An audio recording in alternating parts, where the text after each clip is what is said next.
I am the superior rogue, quite clearly. Not even scared. Look, I think they're actually throwing Acid Flask. They have way more AoE than me, though. Acid Flask fight.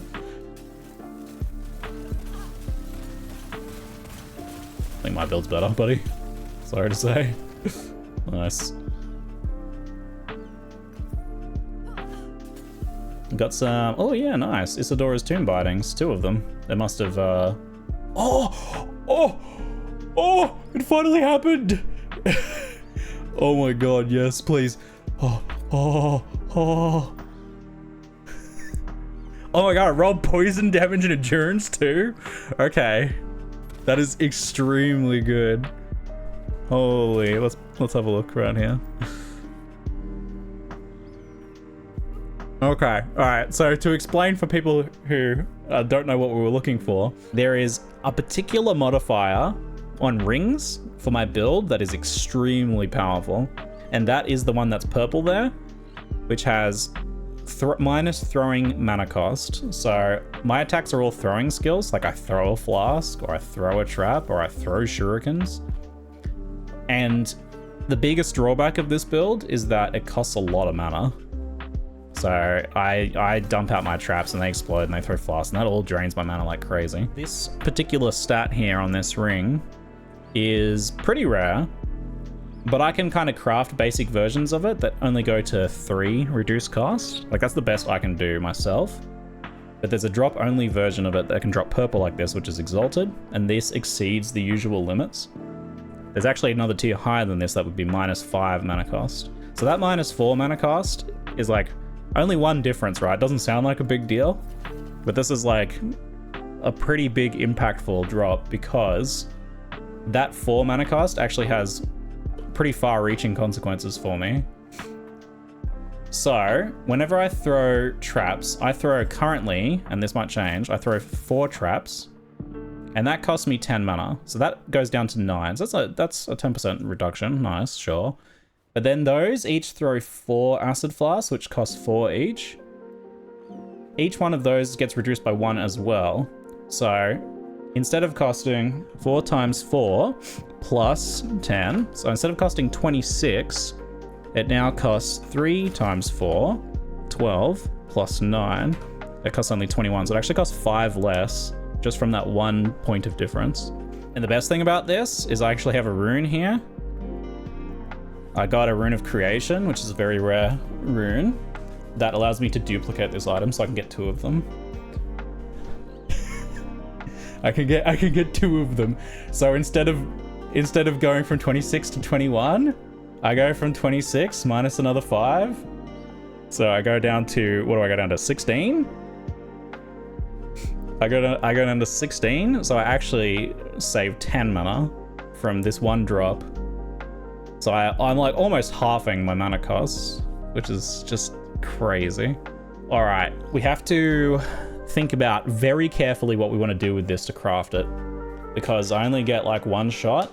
We absolutely cannot bring this forging potential to 0, because then I can't copy the item. We have to like get the item as close to finish as possible and then copy it at the last possible moment. I'm thinking we seal the cold resistance to add poison resistance, or maybe, do I have any glyphs right now? Oh, I don't have any glyphs right now, no. I don't have any glyphs. We might have to wait, delayed gratification, until I get some glyphs.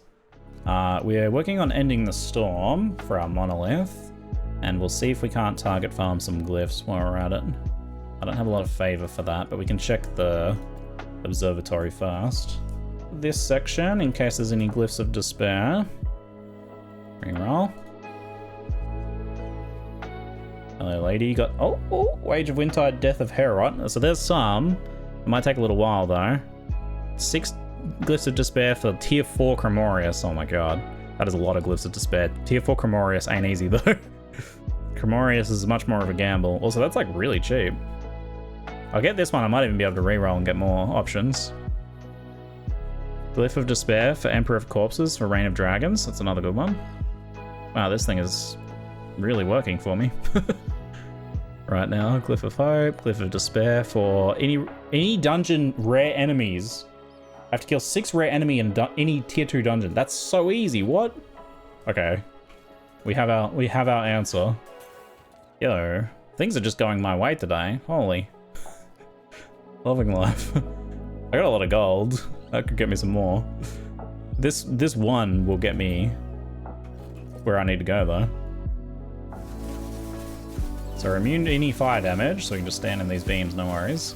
But we do have to be a little careful of any necrotic stuff going on.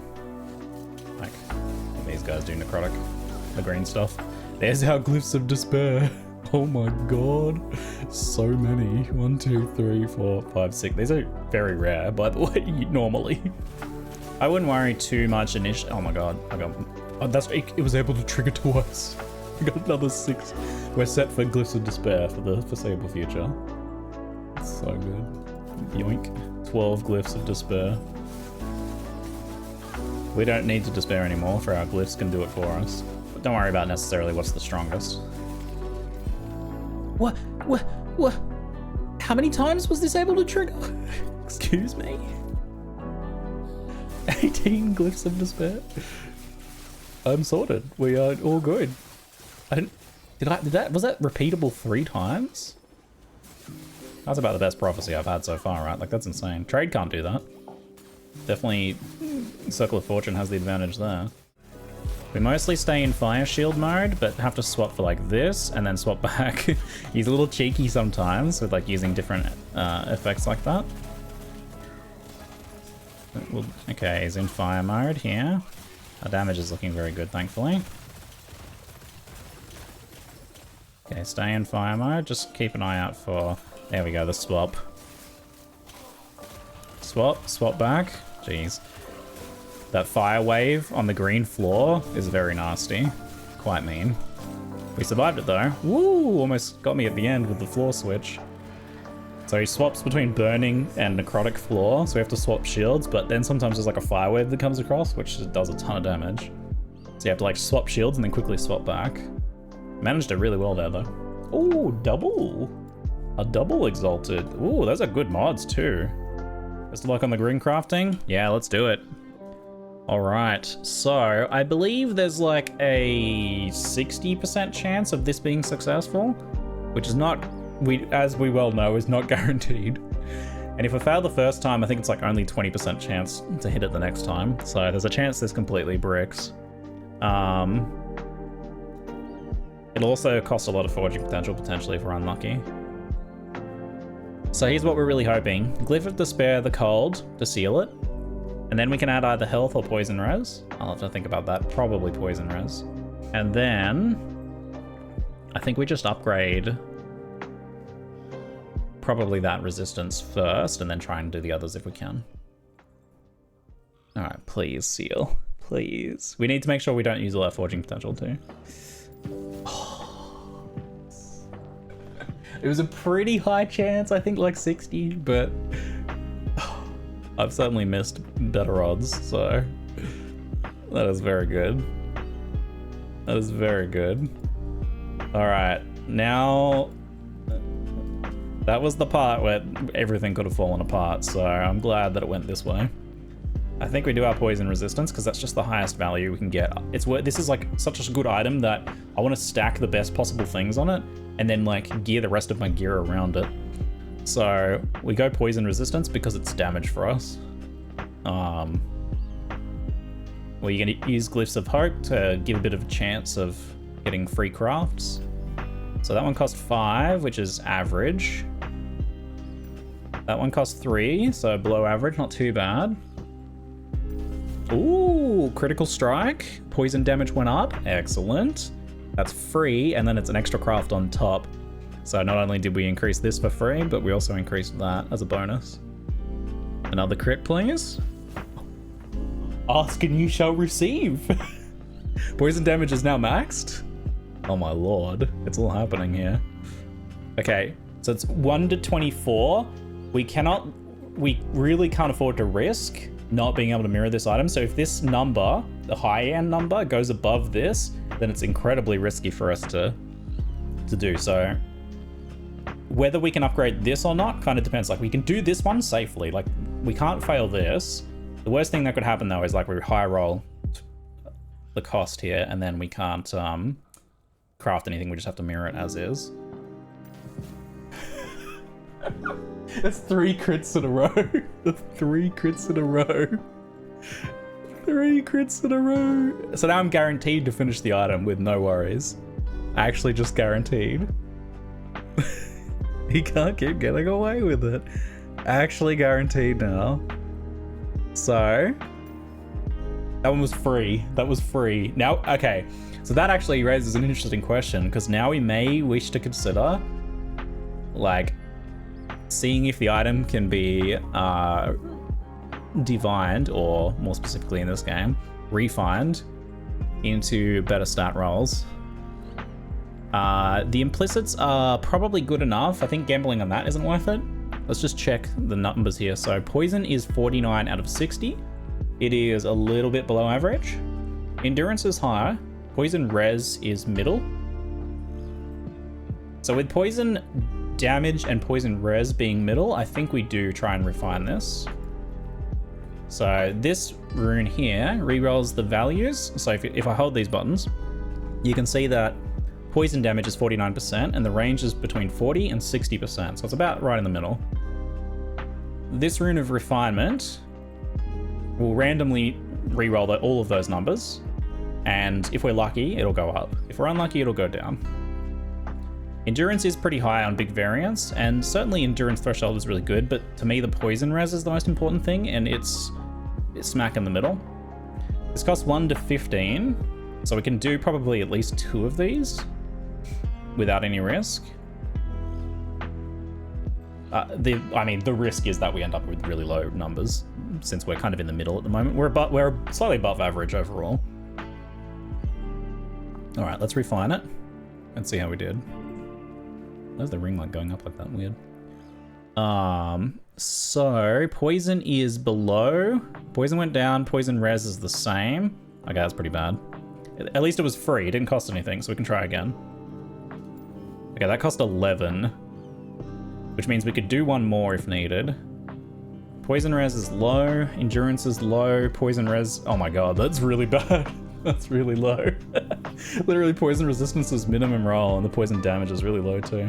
All right, this is our last chance, probably. Oh, it was free. We might have another chance if we need it. Poison damage, middle. Endurance threshold, very high. Poison res, below average. All right, one more try. -1. Hey, we could actually afford another try. We got really lucky. Okay, poison still in the middle. Endurance is very high. Poison res is very low. Oh, okay. This has got to be the last go for sure. I've been so lucky with this craft. Okay, now it's probably not a good idea to risk doing it again. So this basically has to be what we stay with. Like to do it again, there's like a. There's a pretty low chance that we could screw that up, but let's see if we even need to consider it. Whoa, poison is really high. Endurance threshold's pretty good. Poison res certainly could be better. It's almost worth risking it. But I think the smart thing to do is probably mirror it now. I think that's a hold it. Chat is almost overwhelmingly in favor of not risking it. That's surprising. You guys usually like me to risk it. Use your percentage calculation. Yeah, so it's 1 in 15 of me bricking the item, right? Well, no, 2 in 15, because 14 also bricks. So it's 2 in 15, but then there's also a chance that there's a 25% chance that the Glyph of Hope triggers. I think I go one more. It was free. Okay, poison is middle. Endurance is middle. Poison res is nearly perfect. Mwah. Never punished. Excellent. That's like another 6% more damage, so it's pretty good. The Rune of Creation, the rarest crafting material in the game, allows us to literally dupe an item like we're a cheater. Straight up pumpkin eating behavior right here, right now. Bam. Now I have 2. Woohoo! Now I have 2. Yeah, you wanna see? Yeah, look at this. 2 rings. Why is one worth more than the other? Look, one's worth 400 gold, the other one's worth 1,000. Whoa, why? They don't want a cheap knockoff. It's just as good as the original.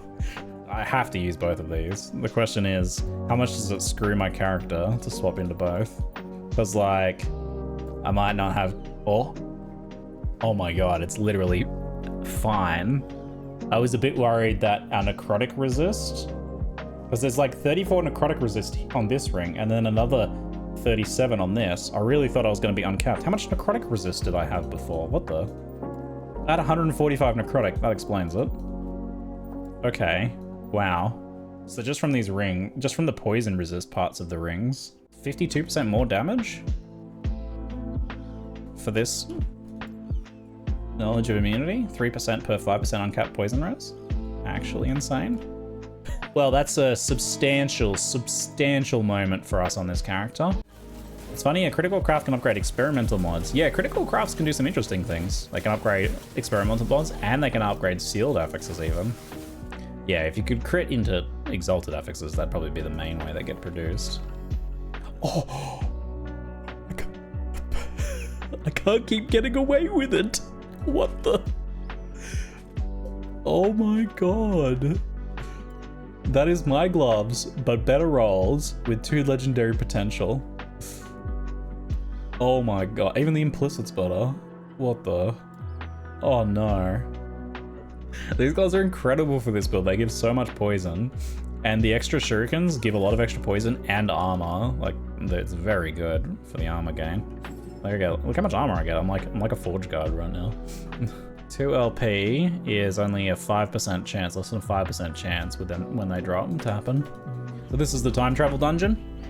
We have the ability to travel between timelines. And sometimes the door will be blocked in one timeline, so you have to time travel to swap. There's different enemies in each timeline. Snakes in this one. And void horrors in the other one. I like the snake timeline because it's brighter.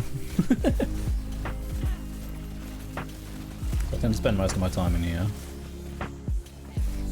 Prophecy fulfilled? Oh, holy. I got this prophecy to try and get some Loraka gloves with legendary potential. I already did it. Falcon fists with 2 LP. Oh my. Keeper gloves with 1 LP. I actually already have a couple pairs of those. I don't think I'll get them. River bands. Oh. Another Lorakas. Another Lorakas. It's not very well rolled, that one. Oh, there's river beds with legendary potential. There we go, nice. And a 2 LP Stormhide for swipe. Wow, cool. Can you give a quick breakdown of how that legendary crafting works? Yes, so legendary crafting, you have to find a unique item with legendary potential.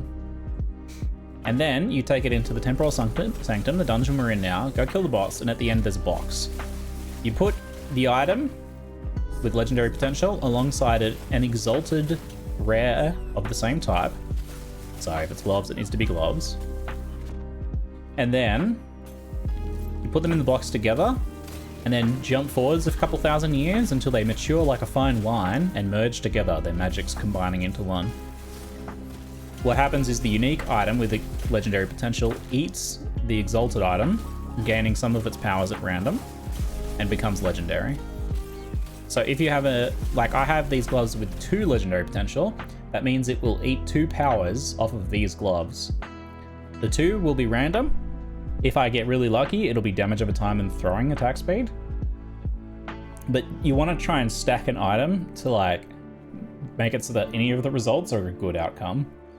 So in this case, that's kind of true, although the armor crit one is not so good for us. But any of the other 3 would be really good. So I have a 1 in 4 chance of kind of getting a thing I don't want, I guess, or something like that. If it's a 4 legendary potential item, which are quite rare, you will get all 4 of them, so you know exactly what you're going to get.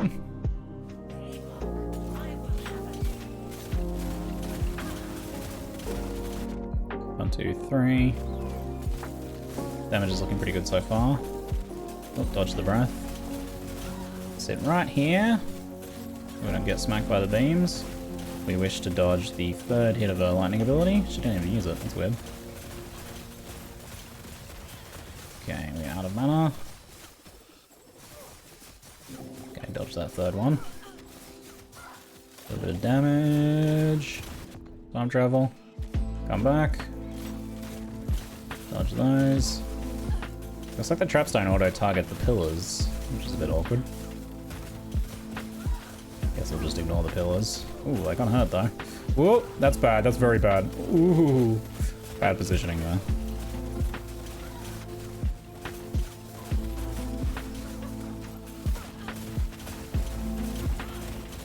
One, two, three.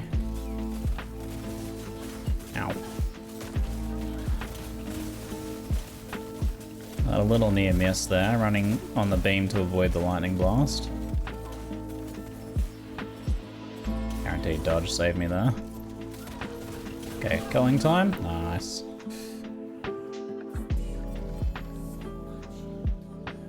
Freeze rate and cold. Armor and fire res. Stripped a helmet. Freeze rate ring. Ooh, a double helmet with synchronized strikes. Interesting. Pillars are immune unless you switch time zone. Oh, that's why they weren't being targeted. Oh, okay. That makes sense. So here's the Eternity Cache, but we're in the wrong timeline. So we're gonna go back to like 1200 AD or whatever, and then put our Larakas with our Exalted. We're really hoping for damage over time throwing attack, but I certainly wouldn't be upset about Frailty. The worst outcome would be Frailty and Armor. That would be the worst outcome. That would be quite the die. I just realized that's a possibility. Ugh. So we seal the cache, and now we travel forwards, a few millennia, and pull out our gloves. Throwing attack speed, Frailty. Okay, I'm not unhappy with that. That's great. Honestly, that might actually be the best outcome. Do I rate Frailty over the dot damage? Maybe, honestly. That's pretty good. It's at least on par with the other one. So with these gloves, not only do I gain a ton of attack speed, which is great, I get extra poison because they rolled better. A bit more endurance. I'm not endurance capped anymore, I noticed. We had Frailty, but it was very inconsistent. I was using the Caltrops thing, but it cost a lot of points. And it's not very good. So now we can respec that and save like 6 passives. So that's a huge deal. Honestly, that'll make up for the loss of damage from the other stuff. Yeah, Frailty's like 18% less damage taken or something. It's pretty good. I love that it's easy to know what can get better in this game. Something with the LP system does mean that, yeah, you can always look at your unique and be like, I can get this with legendary potential. Like, that's always a clear goal, hey? So you always, yeah, I think you have very clear goals in this game. Once you get past like an initial learning of like what sort of things matter to your build, of course, but once you get to that point, you have like very clear goals for progression, and then like very clear paths for how to achieve those goals. So I think this game does like itemization, progression and stuff really, really well.